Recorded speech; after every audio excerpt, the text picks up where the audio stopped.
Epione pain management and regenerative centre. ఇక మీ నొప్పులు శాశ్వతం కావు.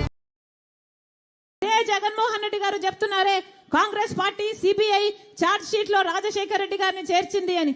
ఇంతమంది ముందు చెప్తున్నా, ఈరోజు సిబిఐ రాజశేఖర రెడ్డి గారి పేరును సిబిఐ కాంగ్రెస్ తో చేర్చలేదు. రాజశేఖర రెడ్డి గారి పేరుని చేర్చింది నిజానికి జగన్మోహన్ రెడ్డి గారి లాయర్.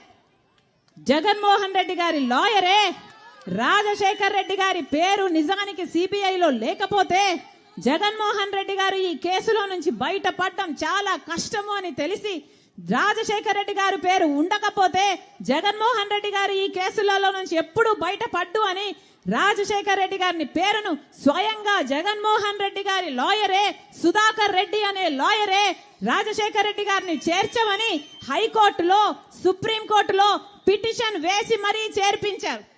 దానికి ప్రతిఫలంగా ఈరోజు అదే సుధాకర్ రెడ్డికి జగన్మోహన్ రెడ్డి గారు అడిషనల్ అడ్వకేట్ జనరల్ పదవి కూడా ఇచ్చాడు. ఇది వాస్తవం కాదా? ఇది వాస్తవం కాదా? జగన్మోహన్ రెడ్డి గారు ప్రజలకు సమాధానం చెప్పాల్సిన అవసరం ఉంది. అంతేకాదు, మమ్మల్ని తిట్టిపోస్తున్నారే పగలు రాత్రి, ఒకసారి మిమ్మల్ని మీరు పరీక్ష చేసుకోండి. ఈరోజు సౌభాగ్యమ్మ సైతం ఎందుకు ఇచ్చారు టికెట్ నా భర్తను చంపిన వాళ్ళకి అని అంత ఆవేదనతో మీకు లెటర్ రాసినా కూడా మీ మనసు చలించలేదు అంటే మీ ఛాతిలో ఉన్నది గుండెనా బండనా? నమస్తే అండి. ఇది వ్యాపారం గురించి కాదు, ఓటు గురించి. ఎన్నికల్లో ఓటు వేయడం మన హక్కు మాత్రమే కాదు, కర్తవ్యం. ఎంతో మంది మహా నేతలు శ్రమించి ప్రాణత్యాగం చేసి ఈ అవకాశాన్ని మనకిప్పించారు. అందరూ ఓటు వేద్దాం. ఎందుకంటే ఓటు హక్కు ఊరికే రాదు. నా ఓటు ఎవరికో తెలుసా? అది సీక్రెట్ అండి.